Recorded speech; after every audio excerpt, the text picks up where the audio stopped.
오늘 함께 읽으실 하나님의 말씀은 마태복음 28장 1절부터 10절 말씀까지입니다. 한 절씩 교독하시다가 마지막 10절은 다 같이 읽겠습니다.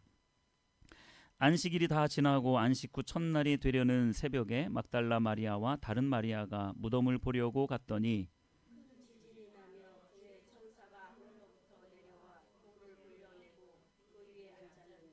그 형상이 번개 같고 그 옷은 눈같이 희건을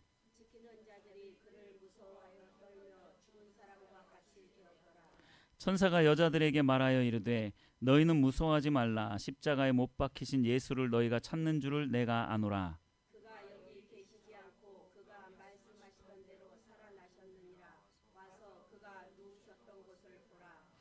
또 빨리 가서 그의 제자들에게 이르되 그가 죽은 자 가운데서 살아나셨고 너희보다 먼저 갈릴리로 가시나니 거기서 너희가 배우리라 하라. 보라 내가 너희에게 일렀느니라 하거늘.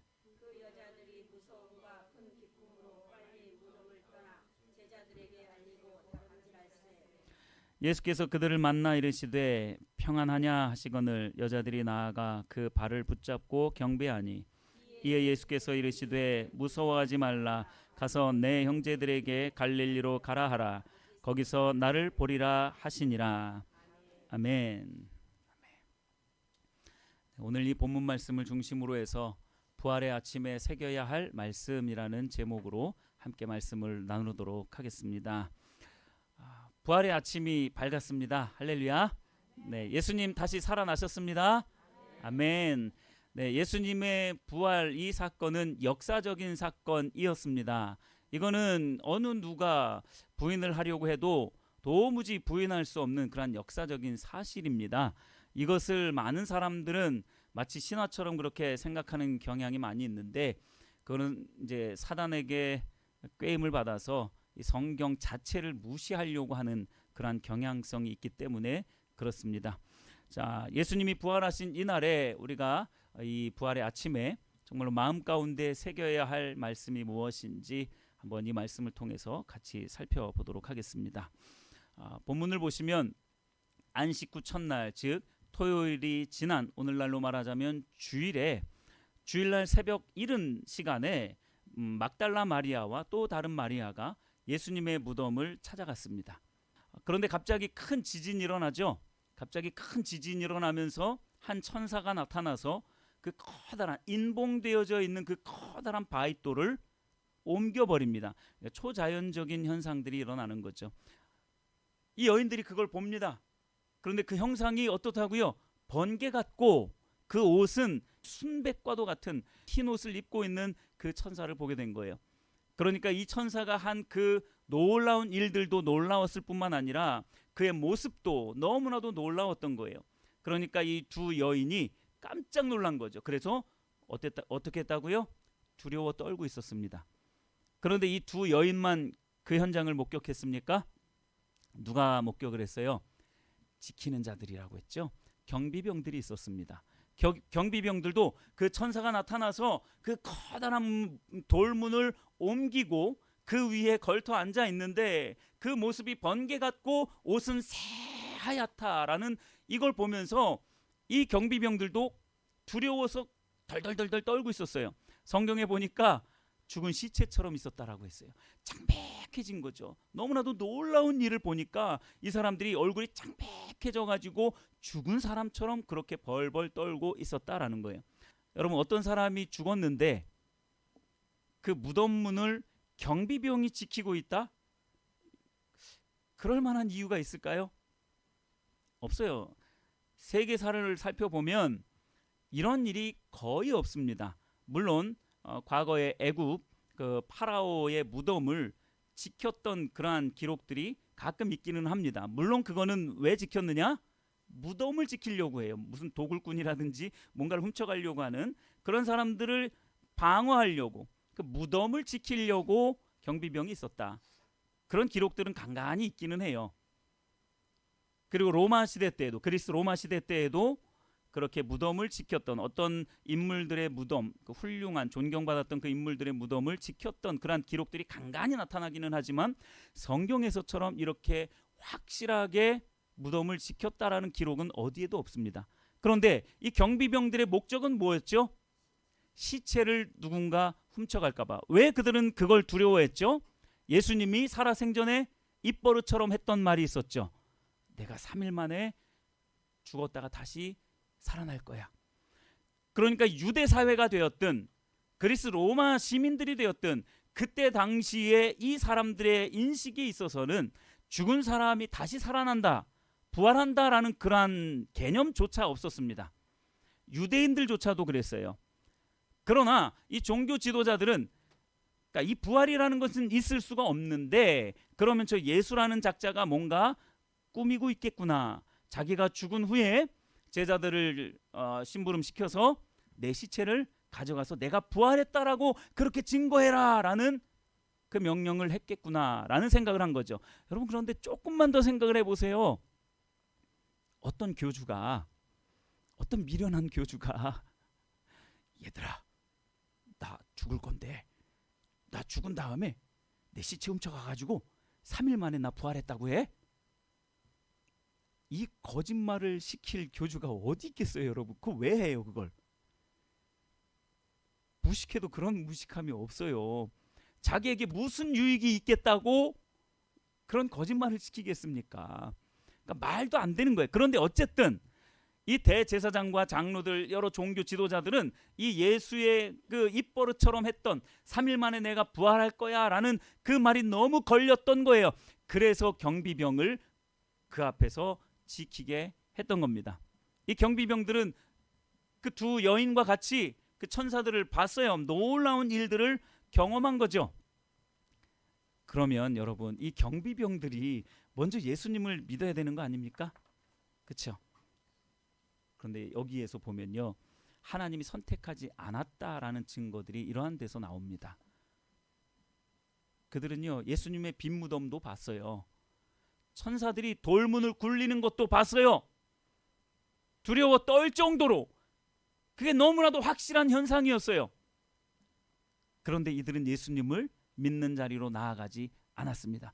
어떻게 했을까요? 그 뒤에 말씀들을 보면 11절 이하에 쭉 보면 이 경비병들이 장로들과 대제사장들에게 매수를 당합니다. 많은 돈을 받고 어떤 소문을 퍼뜨리게 되냐면 제자들이 예수의 시체를 훔쳐갔다라는 그 유언비어를 퍼뜨리도록 이 대제사장과 장로들이 그걸 시킵니다. 많은 돈을 주고. 이 경비병들에게 있어서 가장 가치 있는 게 무엇이었을까요? 영원한 생명? 그런 거 관심 없어요. 예수님 관심 없습니다. 나의 주인 되시고 나의 통치자 되시는, 내 인생의 인도자 되시는 예수님, 그런 거 별로 이 사람들은 관심이 없었던 거예요. 그저 이 사람들에게 관심이 있었던 것은 돈입니다. 돈과 명예예요. 그 당시에 내가 어떻게 잘 사느냐, 내가 어떻게 행복하게 사느냐, 그것만이 그들에게 있어서 유일한 관심에 초점이 있었기 때문에 그 놀라운 현상을 보고서도 전혀 예수님을 믿으려고 하지 않았다는 거죠. 결국 보세요. 그 두려워 떨고 있는 그들을 보고 누구에게 예수님이 다가가십니까? 두 여인에게 말을 합니다. 두 여인에게만 말해요. 두려워 떨면서 시체처럼 되어 있던 그 경비병들에게는 한마디 말도 없습니다. 왜냐하면 그들은 어떨지, 그들의 마음 중심이 어떤지 예수님이 너무나 잘 아시기 때문에 그 두 여인에게만 가서 뭐라고 말하냐면, 두려워하지 말아라, 무서워하지 말아라, 너희들이 여기에 왜 왔는지 내가 알고 있다. 천사가 그렇게 말했죠. 너희들이 왜 왔는지 내가 알고 있다 라고 하면서 너희들이 찾는 분은 여기에 계시지 않는다, 이렇게 말하면서 그들을 위로했던 거죠. 자, 이러한 현상들은 비슷한 말씀들 이미 이전에도 있었어요.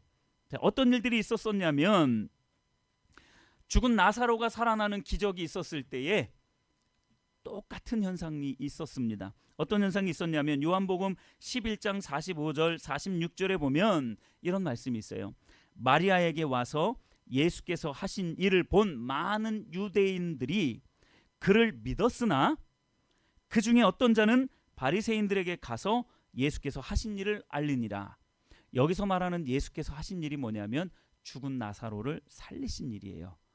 이미 무덤에 들어가 있는, 천으로 칭칭 감아져 있는 그 나사로가 천이 조금 풀리다 만 상태로 살아나서 그 무덤에서 나온 그 사건을 많은 사람들이 봤어요. 죽은 사람이 살아난 것을 본 거예요. 그러니까 많은 유대인들이 그걸 보고 예수님을 뭐 했어요? 믿기 시작했습니다. 그런데 그 뒤에 46절에 보니까 그 중에 어떤 자는 바리새인들에게 가서 이 예수께서 하신 일을 보고했다라고 이야기를 합니다. 보고했다라는 게 뭐냐면 고발한 거예요. 죽은 사람이 살아나도요, 예수님을 안 믿으려고 하는 사람들은 절대로 안 믿습니다. 생명을 준다라고 해도 예수님을 안 믿어요. 내가 이 온 우주를 다 준다고 해도 아마 안 믿을 겁니다. 죽은 사람이 살아나는 이러한 놀라운 역사를 봤는데도 불구하고 그들은 전혀 요동하지 않았어요. 불신앙은 전혀 움직이지 않았습니다. 왜 그랬을까요?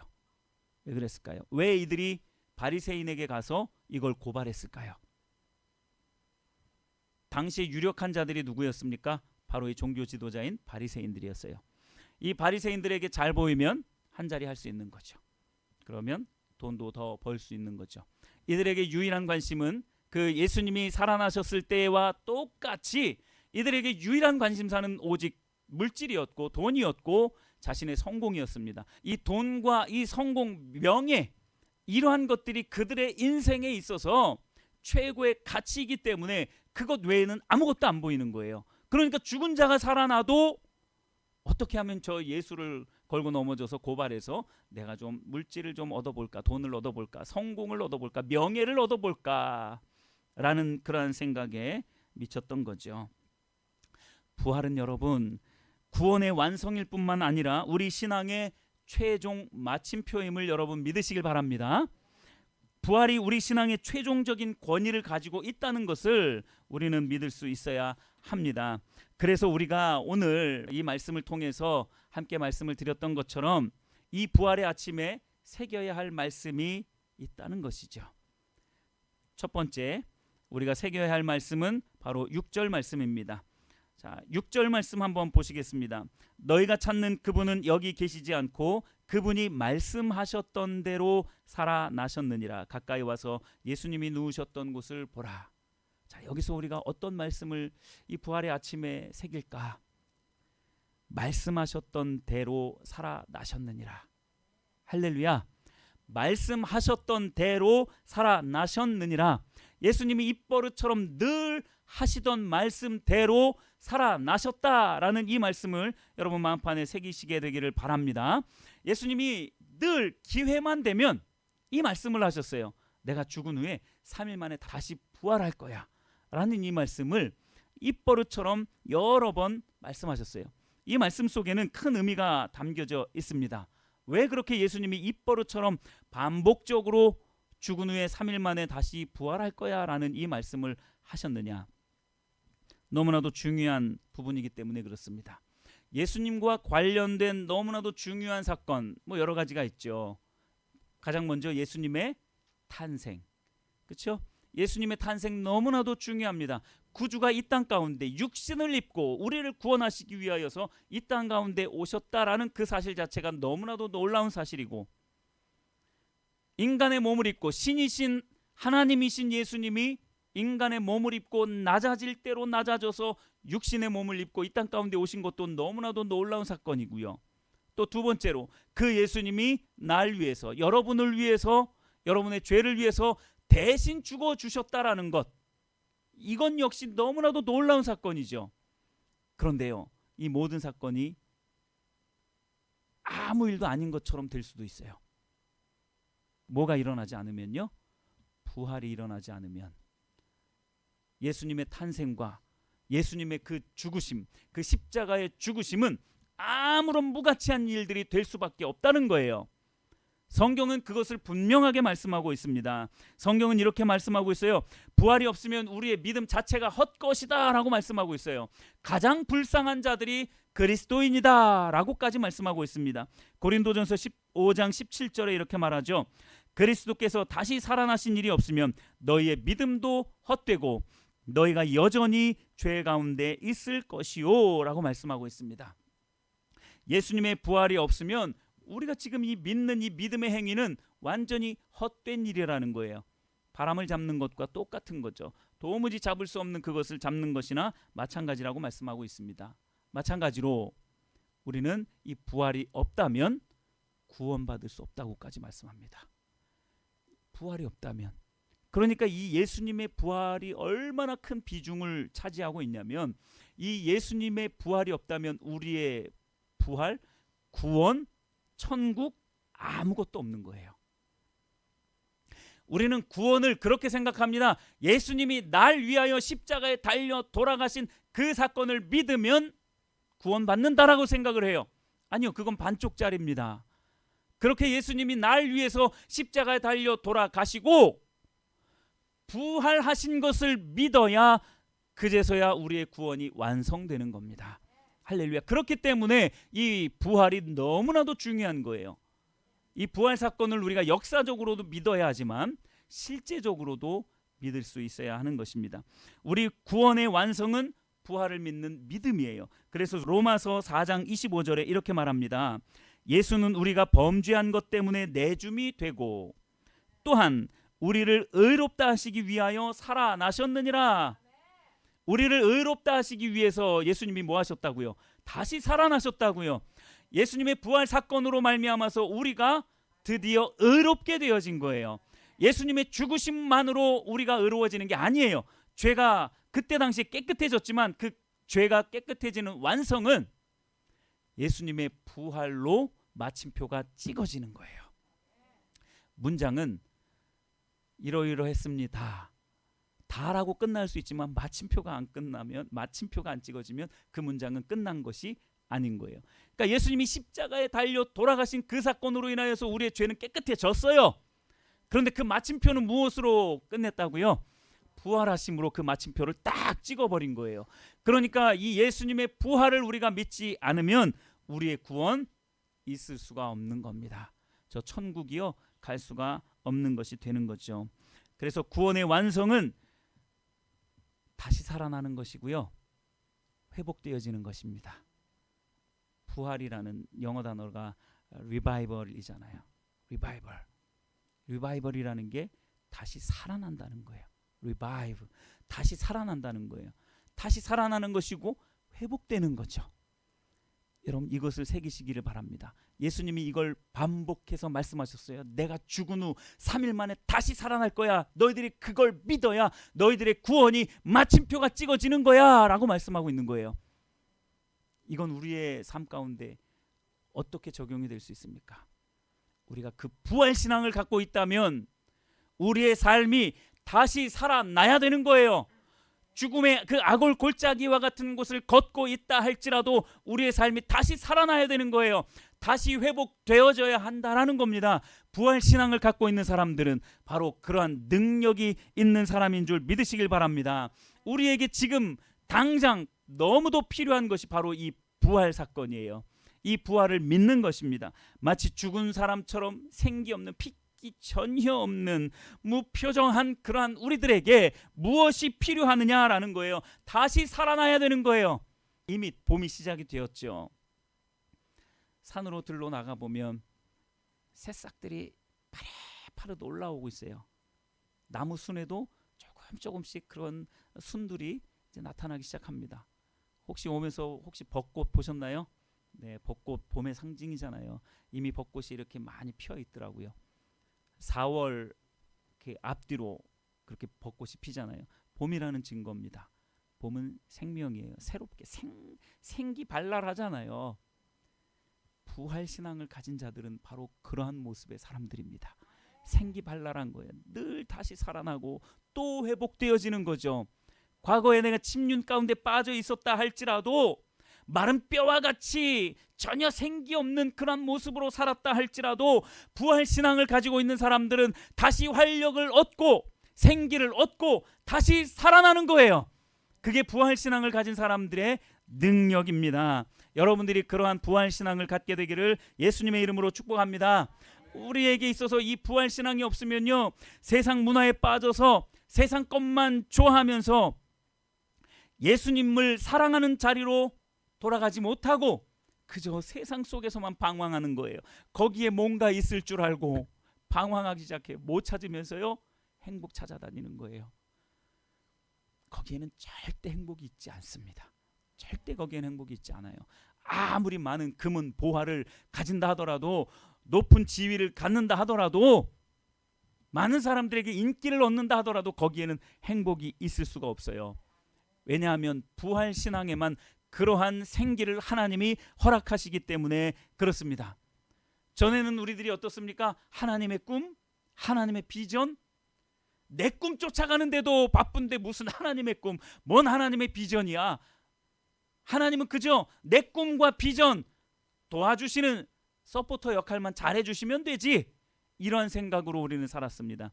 그러나 부활신앙을 갖는 사람들은 이제는 그러한 자기중심적인 삶에서 하나님이 기뻐하실 만한 일이 무엇일까를 찾는 자들이에요. 그래서 하나님께서 우리에게 주시는 그 하나님의 생명이 우리의 삶 가운데 넘쳐나게 되는 거죠. 이게 부활신앙인들입니다.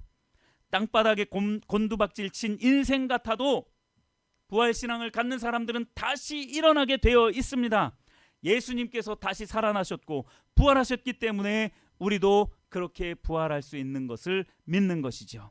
이게 바로 부활신앙이고, 이 부활의 아침에 예수님께서 여러분들에게 마음의 색이라고 말씀하고 있는 줄 믿으시길 바랍니다.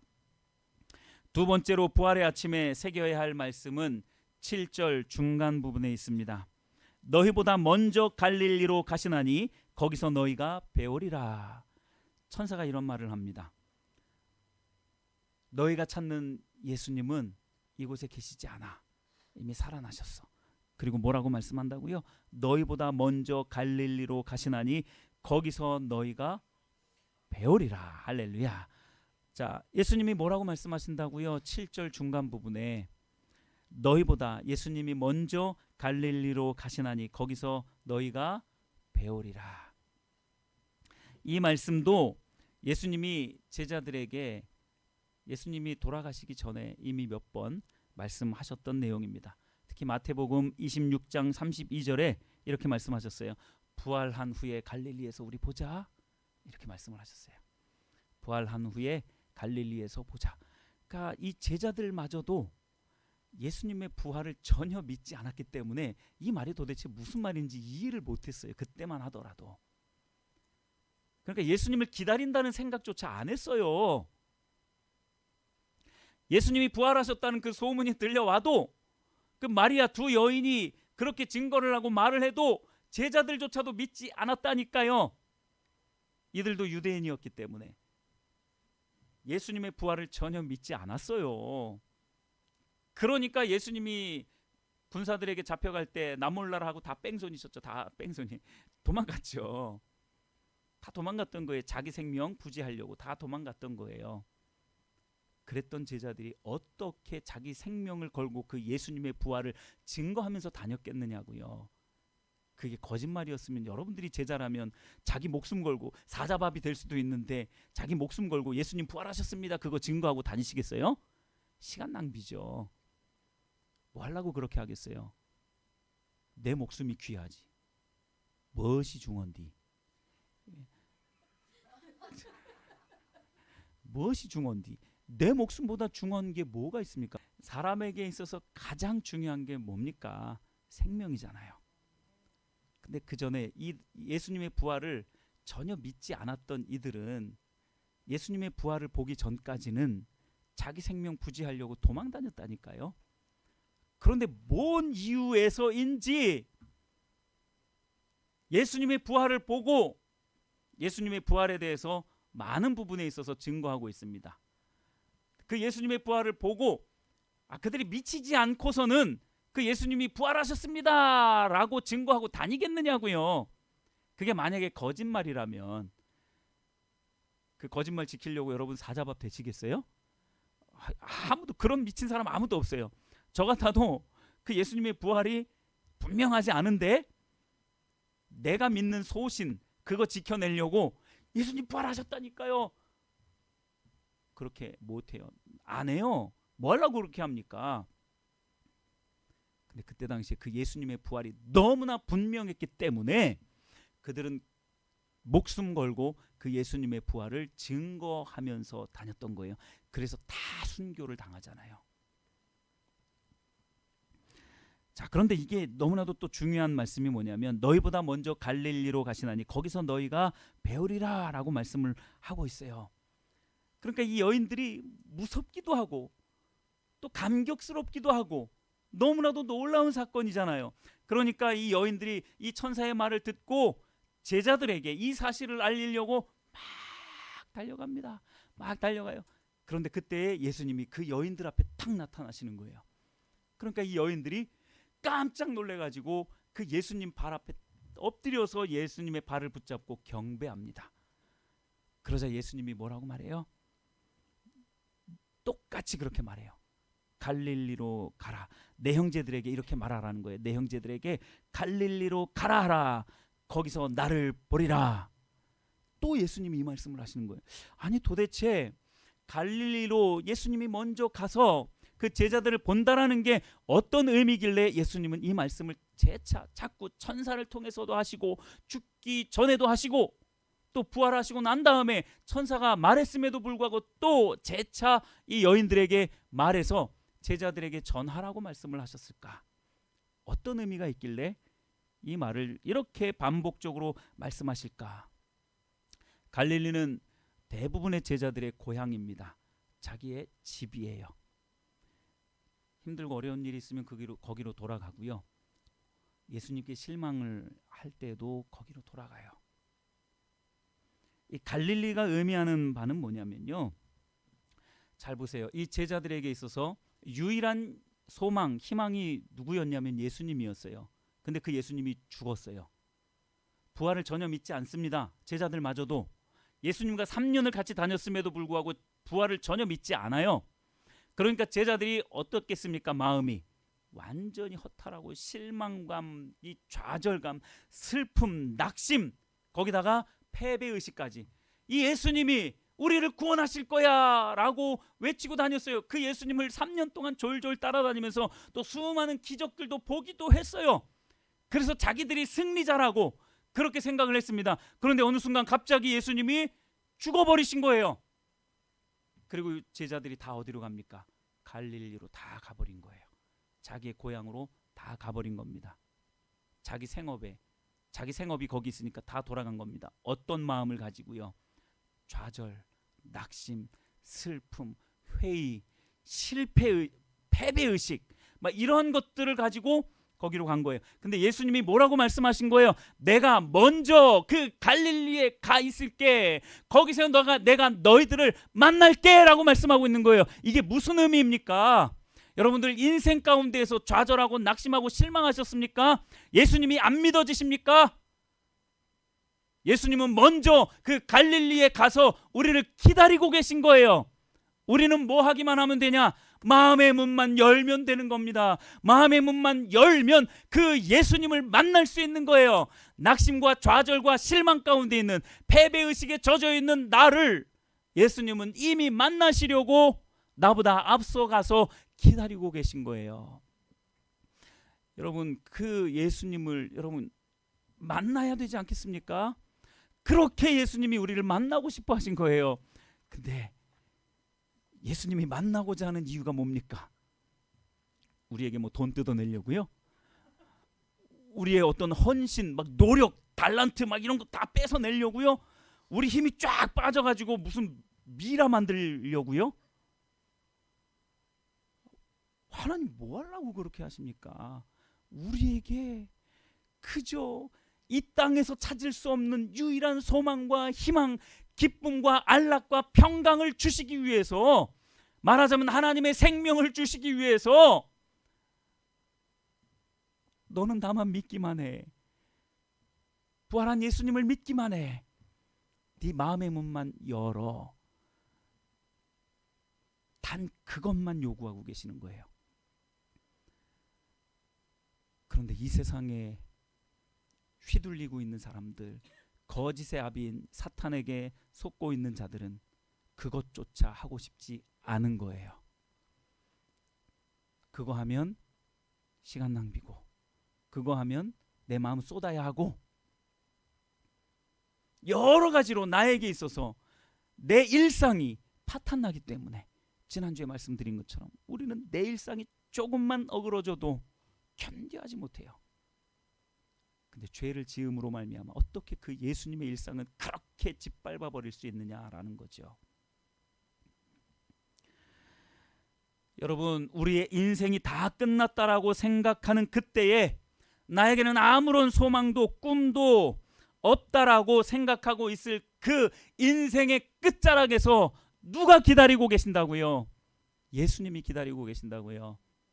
여러분들을 만나려고 그 인생의 끝자락에서 예수님이 기다리고 계신 거예요. 그게 내가 먼저 갈릴리로 가서 너희들을 기다리고 있을게, 너희들을 거기에서 만날게 라고 한 그 예수님의 마음이었어요.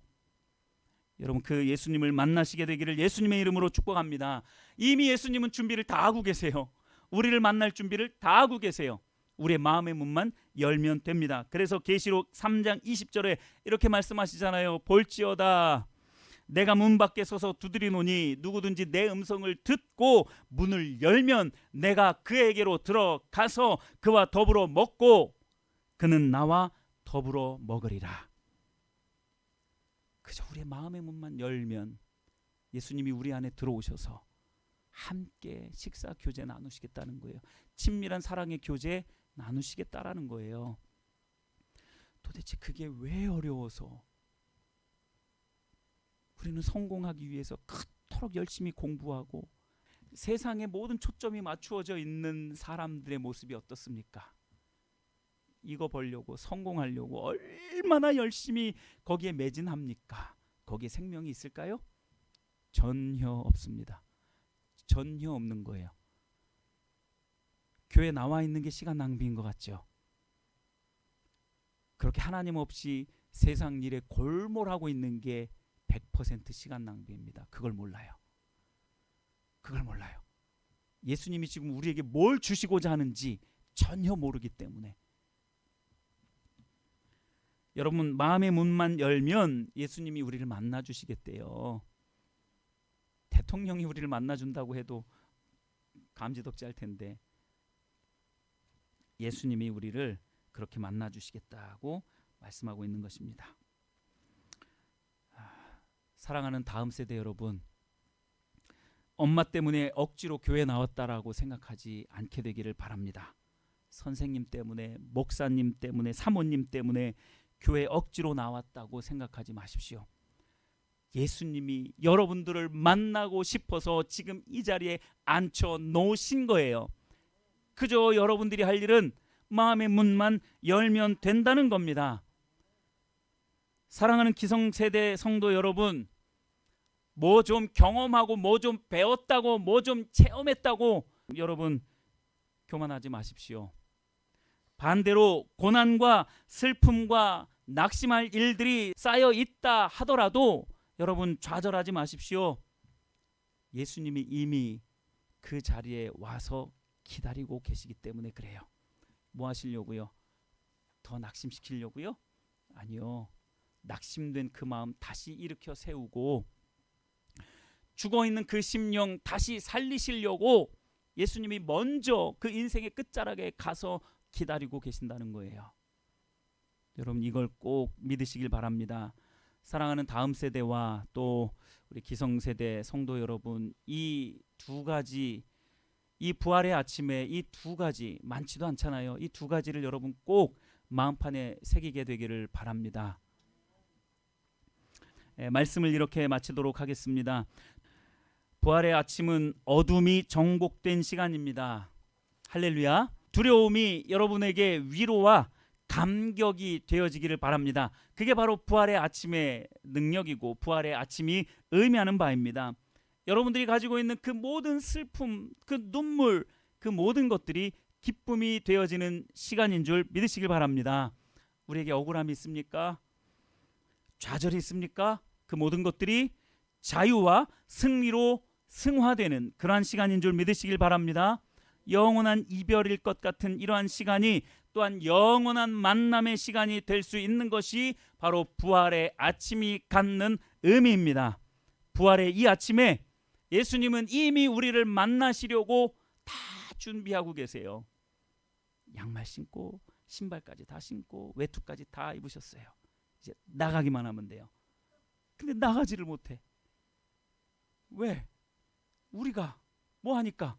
마음의 문을 안 열고 꼭 이러고 있으니까 나가기만 하면 되는데 나가지를 못하시는 거예요. 들어오지를 못하시는 거예요. 위로할 준비도 다 돼 있고 기쁨을 줄 준비도 다 돼 있고 평강과 안식을 줄 준비도 다 되어 있는데 받기만 하면 되는데, 마음의 문을 열고 받기만 하면 되는데 그걸 안 하고 있는 거예요. 예배의 본질은 하나님을 만나는 것입니다. 할렐루야.